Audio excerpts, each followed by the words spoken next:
Fala galera do Mundo Mágico, here again, Adriana, and just sharing more of my thoughts about what's coming up for the Fantastic Beasts 3. Now I'm gonna base what I'm talking about with what I've seen from the previous two movies.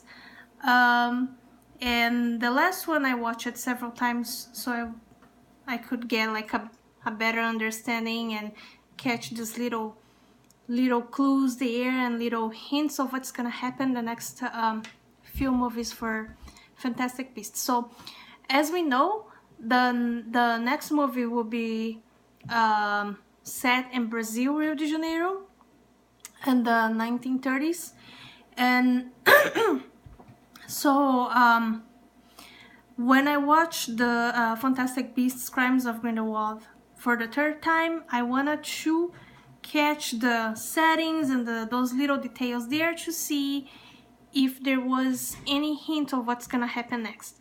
And I think I kind of get a few ideas there. First thing that I caught from the second movie was that and I thought it was very odd. I went and watched it several times to make sure that I wasn't wrong in what I was assuming and what I saw, but I think I might be in the right track here. So the first scenes of the Crimes of Grindelwald, we'll see two interesting things that point out of things that might be happening with the characters in Brazil. So first one was the Chupacabra, and the Grindelwald, he have this animal, and I was thinking, this beast, and I was thinking to myself, why a Chupacabra? And where did he get that? Because we know that the Chupacabras are from South America, and my thought was like, why did he get that? And why does a specific beast sat with him in his prison cell and was treated like a pet? And I think I kind of get an idea. Probably Chupacabra came from Brazil, perhaps Rio de Janeiro, where the movie is gonna be set. And I believe that Grindelwald, when he was impersonated as Abernathy, he actually went to Rio de Janeiro or Brazil somewhere, and he caught the animal, and he thought the beast, and he thought it would be important for him later, and it turned out that it was important. The animal was the beast, the Chupacabra was loyal to him and was able to protect his vial with the blood pact. But why am I thinking that they actually went to Rio de Janeiro, Brazil at all? Because I thought it was a very odd thing that in the first scene when Abernathy talked to the Minister of Magic and to the president of Makusa, he had a very funny accent, and it was very sharp in the S, and for me it sounded very much like how a carioca resident of Rio de Janeiro in Brazil would speak English or any language, because they normally will stretch the S when they talk, and you sound a little bit of a hissing, like a snake hissing, but it's not like, it doesn't sound like, snake-like. It just sounds like more more stretched S, and it kind of looks cute when you speak Portuguese. And I thought, like, why is Abernathy speaking like a carioca?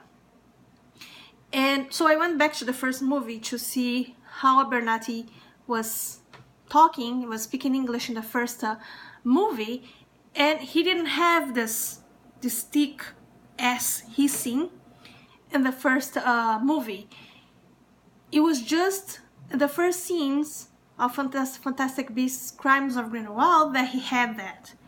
And so my best guess is somehow Grindelwald, when he was impersonated by Abernathy, because this was swap places, right, in the first scenes of the movie, he actually went as Abernathy to Brazil and did something there that I do not know what was, but and he came back with the chupacabra. Why is it important? I do not know, but I know that it's a great possibility given the funny accent that Abernathy had, and Abernathy in the first scenes, he wasn't Abernathy, he was Grindelwald.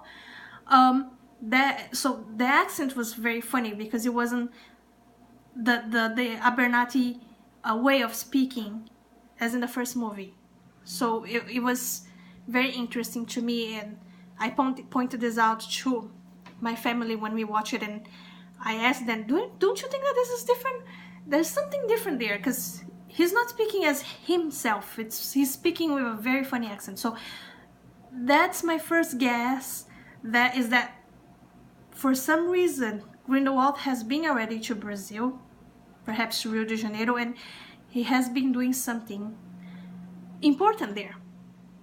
And the chupacabra he brought with him because he had a mission for it. But from now on, because he tossed the chupacabra, and probably chupacabras, according to what the definition for Rawlings, that's probably that's an animal that's a hybrid between a lizard and a homunculus. I don't know exactly know what homunculus is, but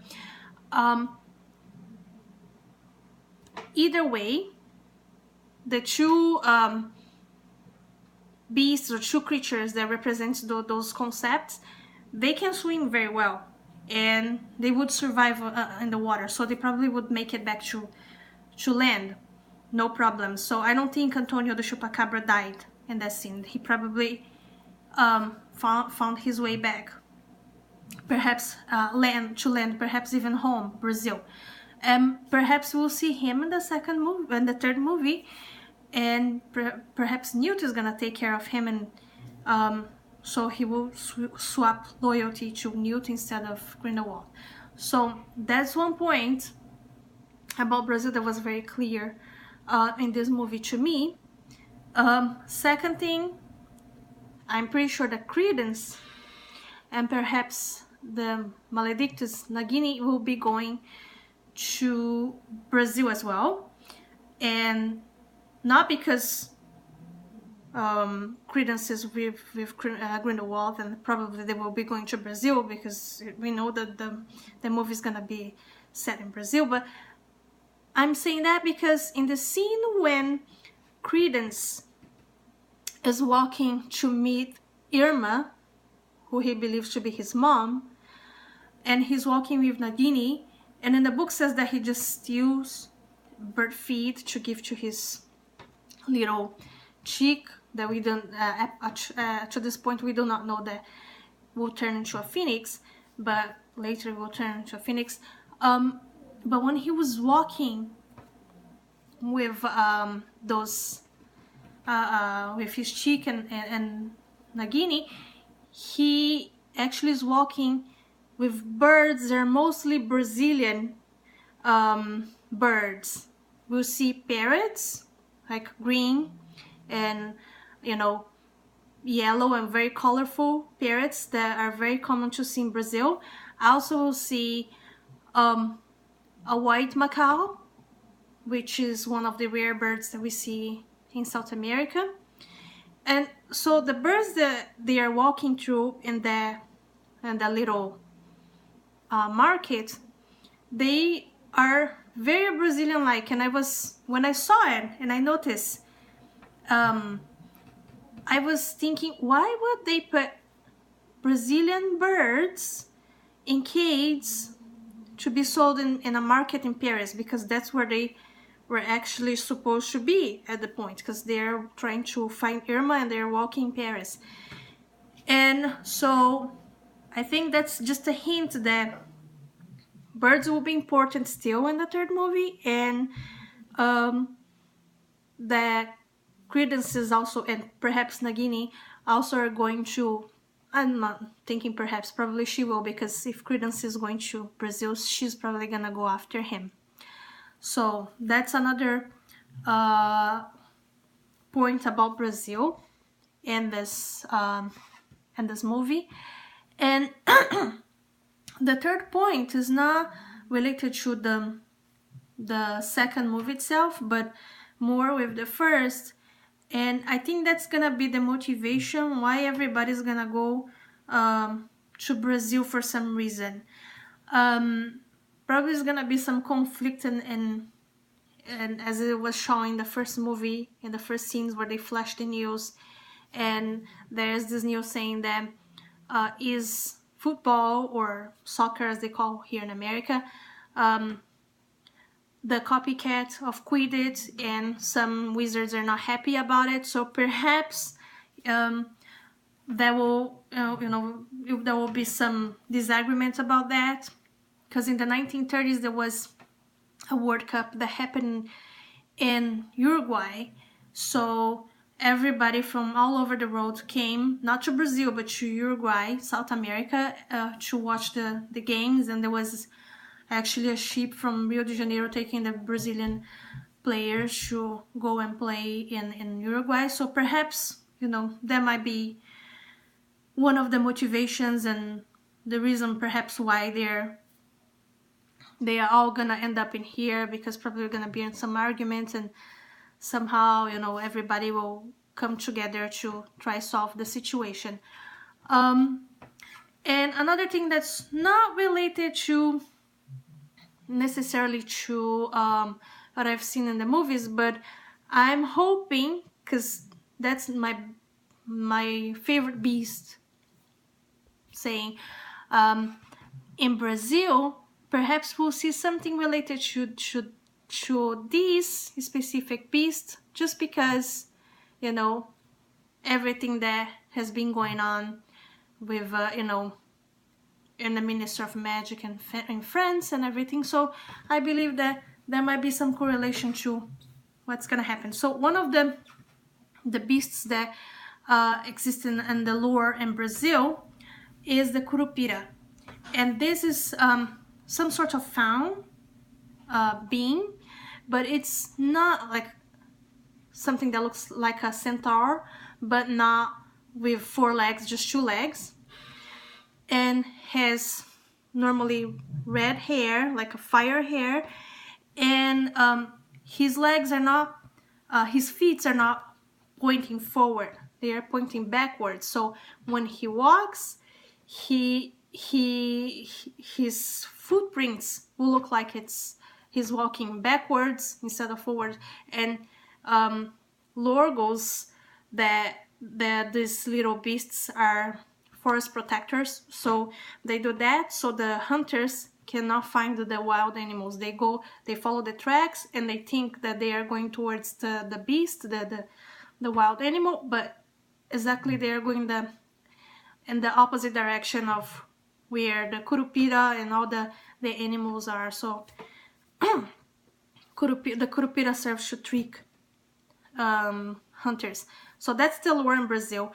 But I think J.K. Rowling will be playing with this lore that we have in Brazil, and perhaps she will make this being, I wouldn't call it a beast, but this being a hybrid between a centaur and a wizard, perhaps, and would be very handy in the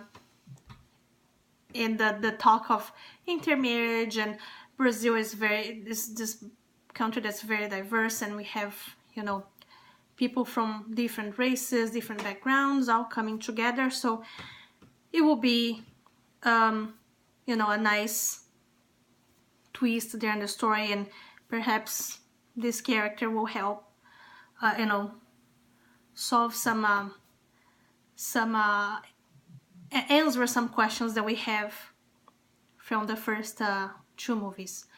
And so that's what I have for today. and I hope you like it. I'll post more videos in the future about other theories that I have. Sorry that it took me so long to post this video, but you know, it's Christmas season, and you know, I have the whole family in here, so I'm very busy, but I'll try to post more videos more often. So if you like what you've seen, subscribe, hit the bell so you can receive notifications if I post new videos. And if you like what you see, press liking and comment below and see if you have watched the movie, if you have any other hints that I haven't noticed about, you know, this movie heading to Brazil, because we know that it's gonna head to Brazil, but what exactly is gonna happen there? And so share your ideas and we can all, you know, eventually figure out what's gonna happen next. And so see you next time. Bye.